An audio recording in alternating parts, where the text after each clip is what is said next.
मजा नहीं आ रहा है। अगर आपको भी 2023-24 और 2022-23 की रियल मैड्रिड को देख के मजे नहीं आए तो कोई टेंशन लेने वाली बात ही नहीं है। बिकॉज पापा पेरेस के पास भाई बहुत सारे सॉलिड प्लान्स है फॉर रियल मैड्रिड एंड ये साल वो होते हुए दिखाई दे रहे हैं। हम बात करने वाले हैं about a galactic transfer window जो कि इस साल होएगी, जहां पर रियल मैड्रिड बहुत ही सारे सॉलिड प्लेयर्स को लेकर आने वाली है, ना कि सिर्फ अपनी स्क्वाड डेप्थ में ऐड करने के लिए बट अपनी स्टार्टिंग 11 में ऐड करने के लिए भी लाने वाली है। इस वीडियो में हर एक साइनिंग के बारे में इन डिटेल बात करने वाले हैं, कौन से प्लेयर का कहां यूटिलाइजेशन होने वाला है और क्या अपडेट है ऑन दैट ट्रांसफर, उन सब चीजों के बारे में बात करने वाले हैं। तो hey guys, welcome back to the Madrid Pundits. अगर तुम इस चैनल पे नए हो तो प्लीज इस चैनल को सब्सक्राइब कर दो, इस वीडियो को लाइक करना एंड इस वीडियो को एंड तक जरूर देखना भाई। एंड वीडियो को शुरू करने से पहले मैं बस एक चीज तुम्हें बताना चाहता हूं, आज रियल मैड्रिड वर्सेस सेल्टा विगो का हमारा मैच है जिसका हम वॉच अलोंग करने वाले हैं, तो definitely do tune in at 10:30 sharp हम वॉच अलोंग स्टार्ट कर देंगे। लेकिन भाई अब बात करते हैं कौन से प्लेयर्स हम लाने वाले हैं, कौन से प्लेयर्स जाने वाले हैं एंड क्या अपडेट है उन प्लेयर्स के ऊपर। तो अभी के लिए तो हमें यह पता चल जाता है कि रियल मैड्रिड इस समय 4 साइनिंग्स पे बहुत अच्छी तरीके से फोकस कर रही है। ऑफ कोर्स किलियन एम्बापे की मैं यहां पर बात कर रहा हूं, अल्फोंसो डेविस की मैं यहां पर बात कर रहा हूं, साथ ही साथ मैं बात कर रहा हूं एंड्रिक की जो कि कंफर्म्ड साइनिंग है एंड साथ ही साथ यहां पर एक पोटेंशियल डील हो रही है ऑफ लेनी यूरो जो कि अब बहुत ही फटाफट और क्विक डील होने वाली है। सबसे पहले बात करते हैं लेनी यूरो के बारे में, बिकॉज लेनी यूरो के ऊपर बहुत ही मैसिव अपडेट निकल कर आ रही है। Leny Yoro is going to join Real Madrid, this is 70 to 80% confirmed. Multiple sources have confirmed this transfer and काफी सारी स्पेनिश मीडिया और फ्रेंच मीडिया भी इसको रिपोर्ट करती है। ये जो रिपोर्ट है वो प्राइमरीली बैक्ड है बाय जोसे फेलिक्स डियाज और मार्का। लेकिन इस पूरी ट्रांसफर डील में एक चीज हमें समझने की बहुत ज्यादा जरूरत है कि यहाँ पर 3 पार्टीज इन्वॉल्व है, लेनी यूरो और उसकी ऑन्टराज, उसकी जो टीम है जो उसको हैंडल करती है, लिल एफसी जो कि लेनी यूरो का करंट क्लब है, और रियल मैड्रिड। जहां तक सवाल आता है लेनी यूरो का, he wants to join Real Madrid, he is very clear in his mind. The club Real Madrid himself themselves also want to sign Leny Yoro. अब यहां पर लिल एफसी का थोड़ा सा इंटरेस्टिंग यहां पर चीजें हैं जो चलने वाली हैं। लिल एफसी नहीं चाहती टू सेल लेनी यूरो, ठीक है, एक चीज। दूसरी चीज, वो हरगिज नहीं चाहते कि लेनी यूरो पीएसजी जाए। और तीसरी चीज, लिल एफसी जो है लेनी यूरो के लिए एक अच्छी खासी ट्रांसफर फी चार्ज करने वाले हैं ऑफ 40 to 50 मिलियन। तो रियल मैड्रिड को लेनी यूरो के लिए 40 to 50 मिलियन पे करना पड़ेगा। लेकिन लेनी यूरो एक बहुत ही फिजिकल डिफेंडर है, एक बहुत ही मतलब टावरिंग पर्सनालिटी है और डिफेंडर है, एरियली काफी सॉलिड है एंड उसकी interceptions and reading of the game भी बहुत सॉलिड है। ये प्राइमरीली एट्रीब्यूट्स मैंने उसके स्टडी करे हैं जब मैंने उसका गेम प्ले देखा था। लेकिन दोस्तों लेनी यूरो एक बहुत ही फायर्ड प्लेयर है, although in the long run Militão और लेनी यूरो साथ में कैसे परफॉर्म करेंगे that is slightly questionable, because ये दोनों के दोनों बॉल कैरिंग डिफेंडर्स नहीं है एंड हमें हमारा सिस्टम बिठाने के लिए, हमारी फिलॉसफी बिठाने के लिए एक बॉल प्लेइंग सेंटर बैक चाहिए ही चाहिए। हमारे पास पहले सर्जियो रामोस थे, फिर हमारे पास डेविड अलाबा आ गए एंड एट द मोमेंट हमारे पास और कोई बॉल प्लेइंग सेंटर बैक नहीं है। तो विद लेनी euros Inception I don't think हमारे पास और कोई बॉल प्लेइंग सेंटर बैक रहने वाला है, considering David Alaba is in his one of his final seasons. तो वो एक प्रॉब्लम की बात है। अब इन द लॉन्ग रन लेनी यूरो एंड मिलिटाओ कैसे खेलते हैं वो तो सच में बताऊं मैं भी प्रेडिक्ट नहीं कर सकता। लेकिन ये एक हाइपोथेटिकल सिचुएशन है जिसको मैं लेकर चल रहा हूं, जहां पर Leny Yoro will not be able to fit with Eder Militao. थोड़ी चेंजेस यहां वहां करनी पड़ेगी या फिर एडर मिलिटाओ को अपनी बॉल कैरिंग ट्रेड्स पे बहुत मेहनत करनी पड़ेगी, बिकॉज अब वो एक एक्सपीरियंस प्लेयर भी बन चुका है, चैंपियंस लीग लेवल पे बिग स्टेज में परफॉर्म भी कर चुका है। तो अब एडर मिलिटाओ से मैं ये एक्सपेक्ट करता हूं आफ्टर इंजरी कि वो अपनी बॉल प्लेइंग ट्रेड पे थोड़ा सा काम करे, उसको इंप्रोवाइज करे और बॉल बॉल कैरिंग एबिलिटी को भी इंप्रोवाइज करे। ये बातचीत थी लेनी यूरो के बारे में। अब बात करते हैं हमारे फेवरेट ट्रांसफर के बारे में, दैट इज किलियन एम्बापे। जी हां, अब बात करते हैं उस कछुए के बारे में जिसको 4 साल लग रहे हैं ट्रैवल करने में फ्रॉम पेरिस टू मैड्रिड। भाई उसके बारे में बात करते हैं। तो फब्रिजियो रोमानो ने, हमारे प्यारे फब्रिजियो चचा ने, हमारे जो टैप इन मर्चेंट है, वो कंफर्म करके कह रहे हैं कि रियल मैड्रिड और एम्बापे के बीच में जो भी ट्रांसफर सागा चल रही है, जो भी कॉन्ट्रैक्ट के नेगोशिएशंस चल रहे हैं, वो अपने फाइनल स्टेज पे हैं, एडवांस स्टेज पे नहीं। पहले वो एडवांस स्टेज पे थे लेकिन अब वो फाइनल स्टेजेस पर हैं। जो इमेज राइट्स की प्रॉब्लम हो रही थी वो सॉर्ट आउट हो चुकी है एंड अब बातचीत पहुंच चुकी है बैलोन डोर क्लॉज के बारे में। जी हां दोस्तों, वही क्लॉज जो एंथनी मार्शियल को दिया गया था बाय मैनचेस्टर यूनाइटेड एंड वही क्लॉज अब किलियन एम्बापे को भी मिलने वाला है एट रियल मैड्रिड। बस फर्क ये है कि शायद से किलियन एम्बापे बैलोन डोर जीत जाएगा। गजब बेइज्जती है।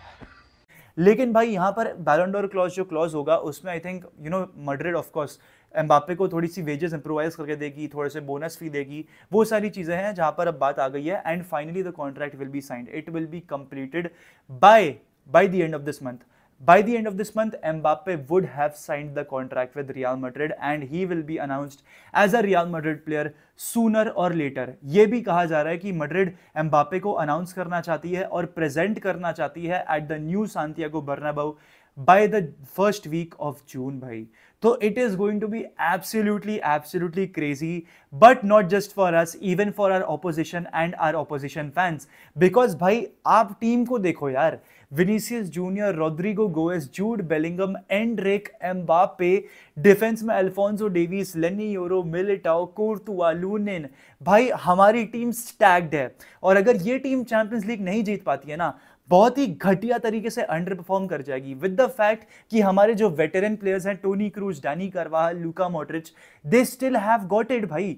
तो ये बहुत ही इंटरेस्टिंग होने वाला है किस तरीके से रियल मैड्रिड अपने फ्यूचर को अलाइन कर रही है, किस तरीके से फ्लोरेंटिनो पेरेज, जोजे एंहेल सैंचेज और हुनी कालाफात ने इस पूरी टीम को बिल्ड किया है, पूरी रियल मैड्रिड टीम को रीबिल्ड किया। बिकॉज 2020 में रियल मैड्रिड की average squad age 30.4 years old थी, जो कि काफी ओल्ड एज होती है for an average squad age, लेकिन अब वो घट के 26 पर आ चुकी है। 26 की एवरेज स्क्वाड एज है हमारी, एंड वो अब और घटेगी with the departure of Luka Modric. तो भाई चीजें बहुत ही इंटरेस्टिंग होने वाली है फॉर रियल मैड्रिड इन 2024-25। मैं चाहता हूं कि कार्लो एंचेलोटी इस टीम को प्योर फुटबॉल खिलाए, ना कि अपना हराम बॉल खिलाए, प्रॉपर फुटबॉल खिलाए, एंड हम बहुत सारे ट्रॉफी जीते भाई। It is going to be very interesting with Mbappe and Vinicius up top.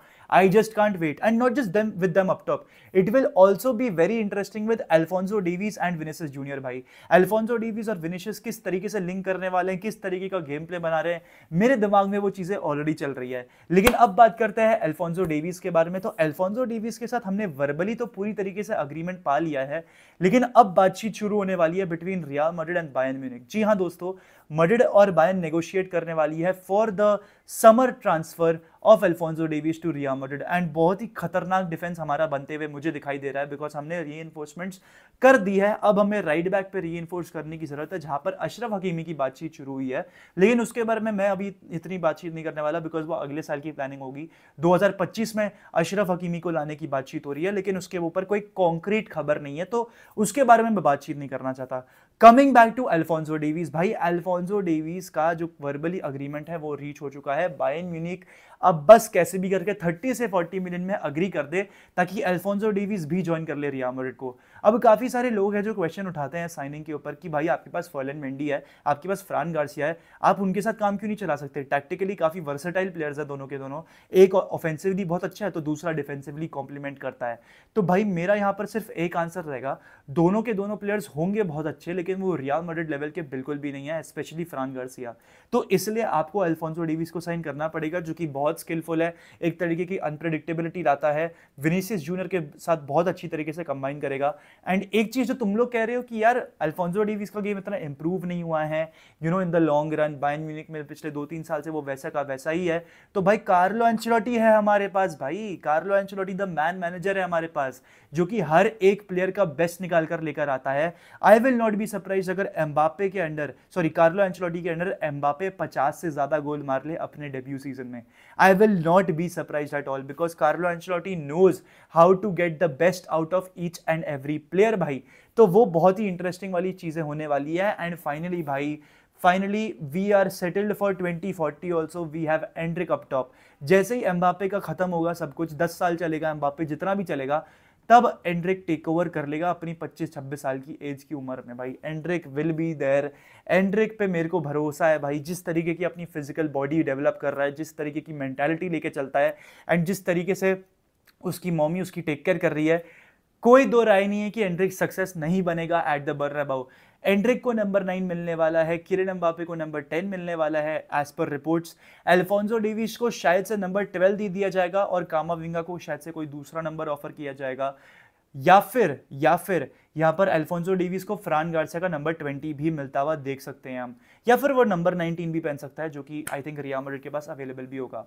And साथ ही साथ हमारे पास जो एडिशनल एक और प्लेयर है लेनी यूरो, उनको भी शायद से भाई लेनी यूरो को नंबर 19 दिया जा सकता है भाई राफेल वारान का, because he is doomed to be the next Raphael Varane. हमने जिडान का नंबर बेलिंगम को दे दिया, नंबर 19 जो कि पहला नंबर था वारान का एट रियल मैड्रिड, वो हम दे सकते हैं to Leny Yoro so that he can replicate Varane's legacy. But with this यार दोस्तों, अगर आपको वीडियो अच्छा लगा हो तो वीडियो को लाइक कर देना, चैनल को सब्सक्राइब कर देना, एंड विद दिस यार हाला मद्रिद इन अदमास हस्ता एल फिनाल वामुस रियाल।